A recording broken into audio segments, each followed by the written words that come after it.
Welcome to my first Kerbal Space Program 2 video on the channel. Now, recently, Kerbal Space Program 2 came out into early access Friday the 24th. It was 8 a.m. bright and early my time zone. And we started a live stream and we streamed all the way to the next day at 8 in the morning.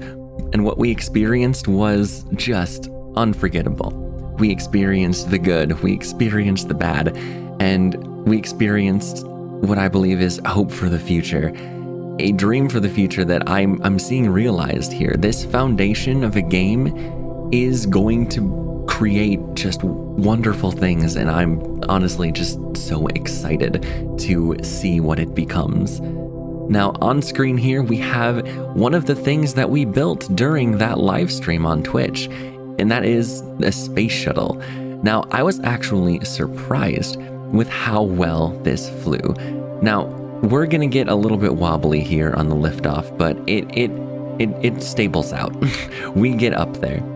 Now, I originally recorded this footage because I wanted to just share with you guys the audio of the game. I wanted to fly a shuttle mission up into orbit and try to return to the Kerbal Space Center and just have no commentary and just have the game audio and not sped up footage, just share the audio and the experience with anyone who wants to watch. However, after I recorded this entire flight, I took a look at the file, I took a look at OBS settings, only to realize, well, we have absolutely no audio whatsoever.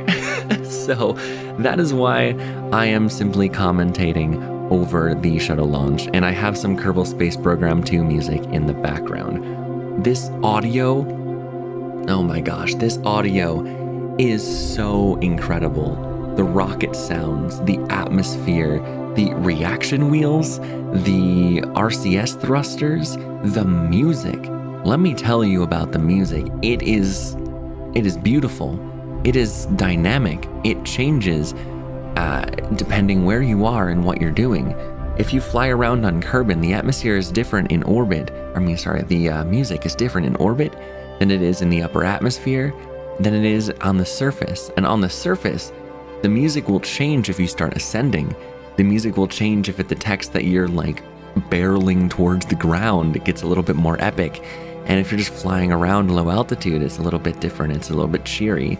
And just that experience, like for instance, if you have the game, go to a jet, just fly an aircraft, find an aircraft somehow, just fly level and do a big old loop just in the midair. When you start going up, the music starts getting like, ooh, you'll trust me. Just that experience of the music reacting to how you are playing, it's subtle. Sometimes it's not subtle. Sometimes it's epic, but it's just so beautiful. I can't get over it. And the rocket sounds. So there used to be a mod. There used to be a mod for Kerbal Space Program that would muffle the audio sounds as you went higher up into the atmosphere, and into vacuum, it was very muddled. It was very muffled. It went to low tones, just simulating how sound works as the air density gets lower and lower. That is something that this game just does right out the box, and it is a beautiful thing. It is a beautiful thing to witness. That's just one of the things that I was just enthralled with for the entire 24 hours that we played this. However, not everything that we experienced was good. There were a lot of different sort of bugs. The first I'll mention is how sort of wiggly the rockets tend to be.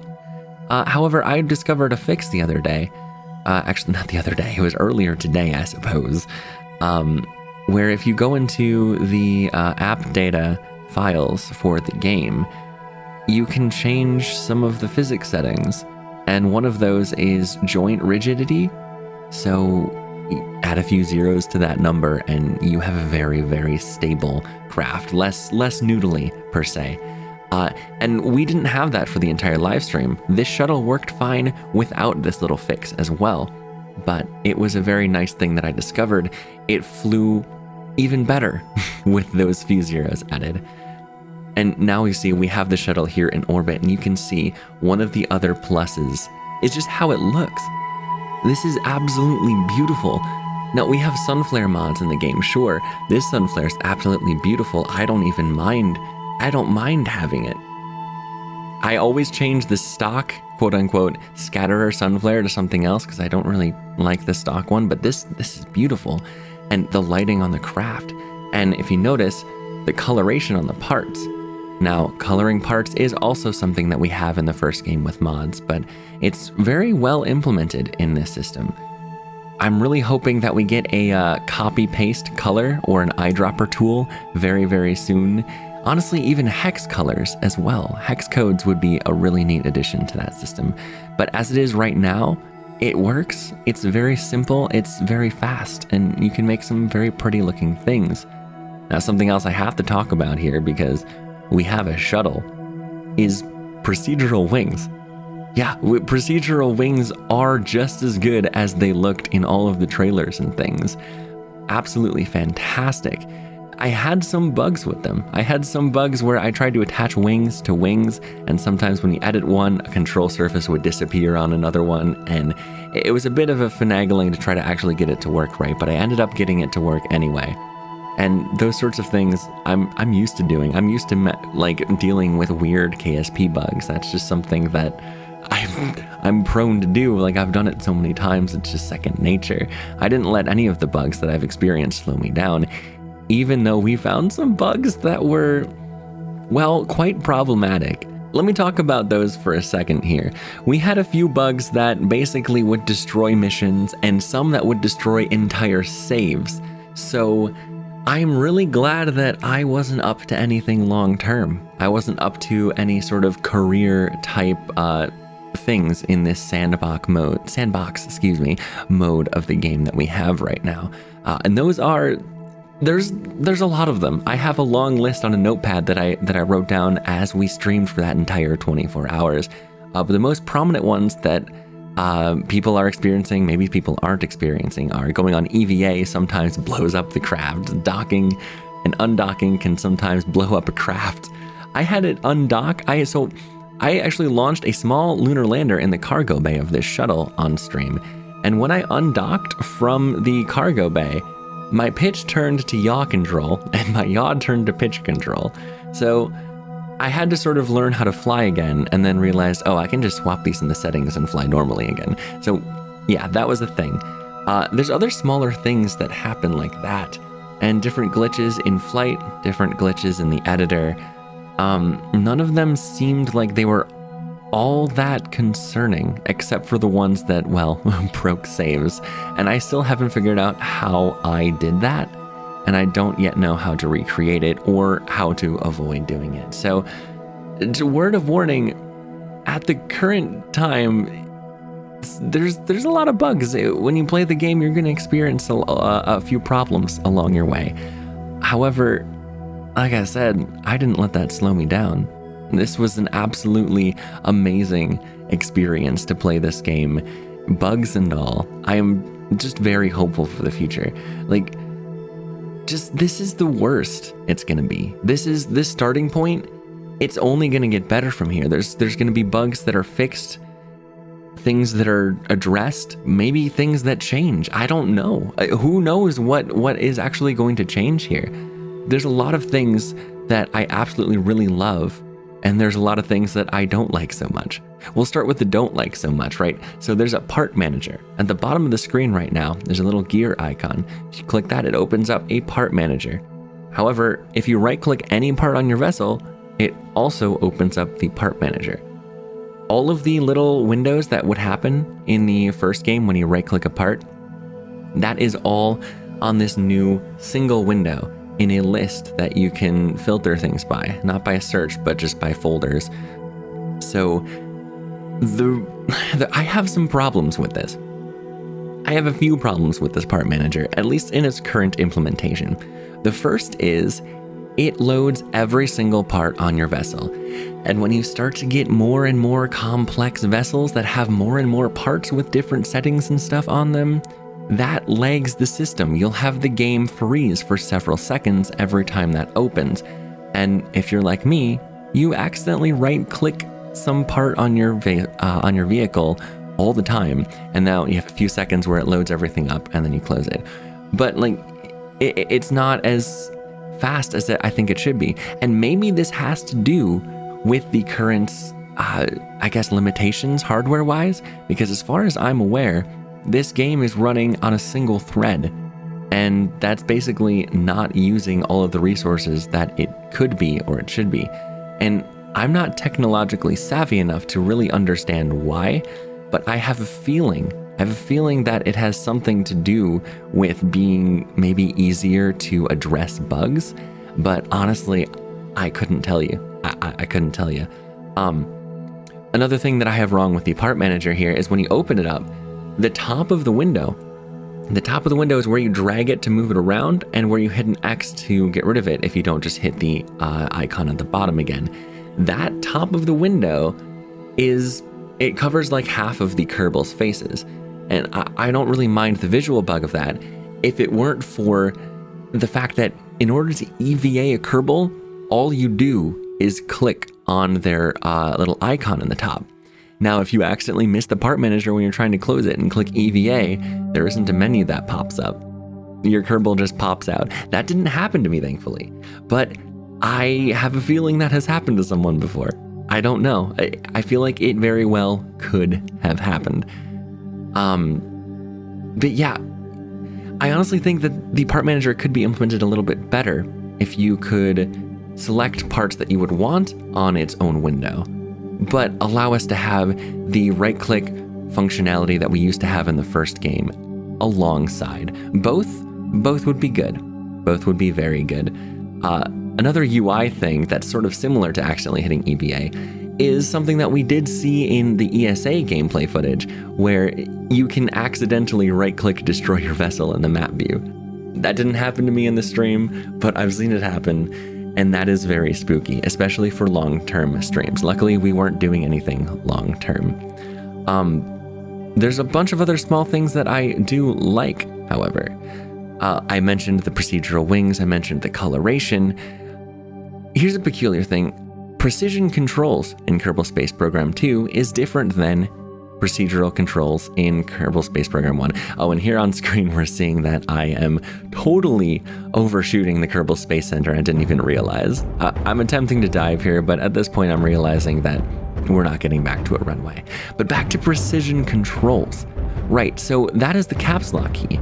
I'm not sure if it's really, like, well known, but in the first game, if you hit caps lock, your WASD controls are more gradual, so you can have a more smooth control. In the Kerbal Space Program 2, it does things a little differently when you hit caps lock. Now, I wish there was a visual indicator somewhere of you being in precision controls or normal controls. That doesn't seem to be at the moment. But when you are in precision controls, WASD, Q, and E will not react as much. Their actuation is a hard limit, like maybe 20% of what you could do. And that basically translates to being able to fly aircraft really, really, really smoothly. I have used caps lock, control, as well as trim, holding Alt and doing WASD QE to fly aircrafts, and that is actually what I'm doing on screen right now. I don't know if I'm using precision controls right now, but I do a mix of trim and precision controls to make sure that we fly very smoothly. And as an example, this shuttle is moving very, very smoothly right now. Now, of course, there are moments when you get close to the ground where you want to just turn that off and spam things and flap the stuff like crazy. And well, that is what you're seeing here too.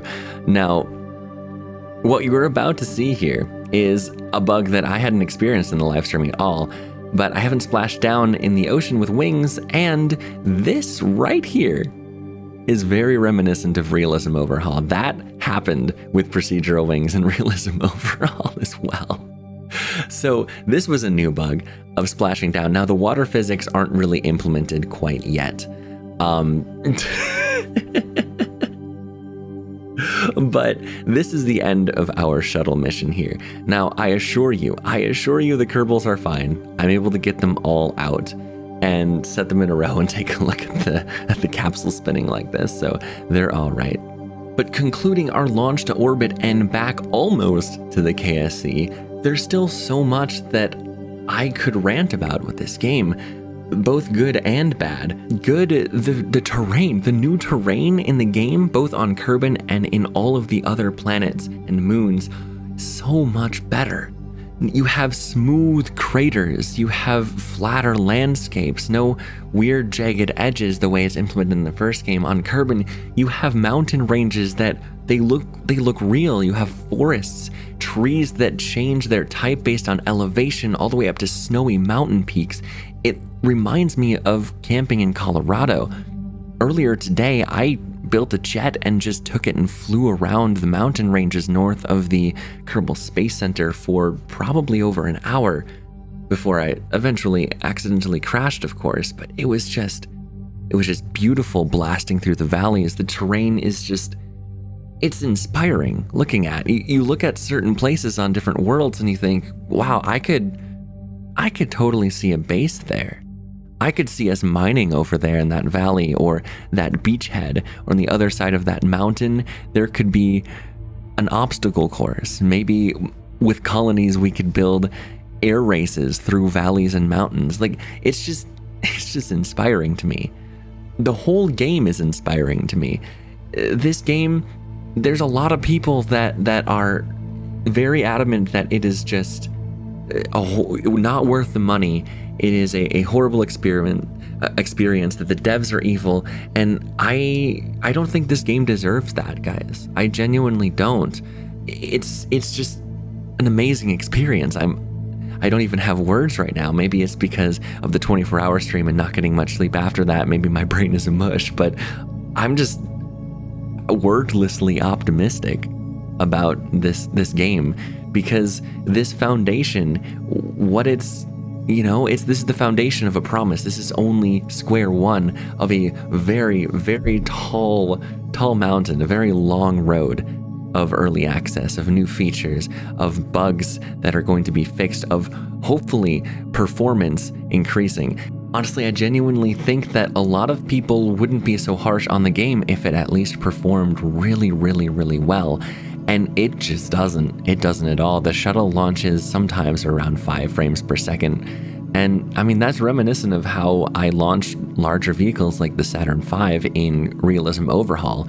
So again, from my perspective, I'm simply used to that. However, it's gotta get better, and I think that it will.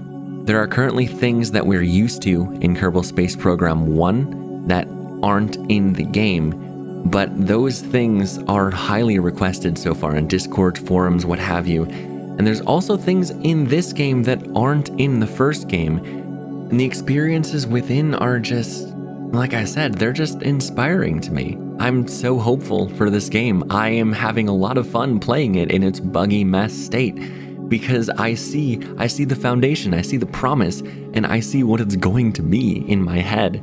And I can't help but not fly around in this game with a big old smile on my face because of it. But anyways, that's gonna be all for me today. We're gonna have probably more directed videos, maybe something that isn't just me ranting off the top of my head. Because when I start ranting off the top of my head, I don't really have a clear direction. I bounce all over the place. I start thoughts that I don't finish. I start saying thoughts that are halfway through without giving context for the beginning. I interrupt myself. I'm not good. I'm not good at just ranting about things, unless that's the goal. Unless you're here just to listen to someone who's excited about this experience share their excitement, then I guess I'm doing just fine. If you've come this far, then I must be doing something all right. Special thanks to Capitalist Callahan, Guy Called Odin, Mr. Blue Star, Caden Seward, Kerbal Master, and everyone else on the Patreon for your generosity and your support. Thank you all so much for watching. I really do appreciate it. And we'll see you in the next video. Peace out.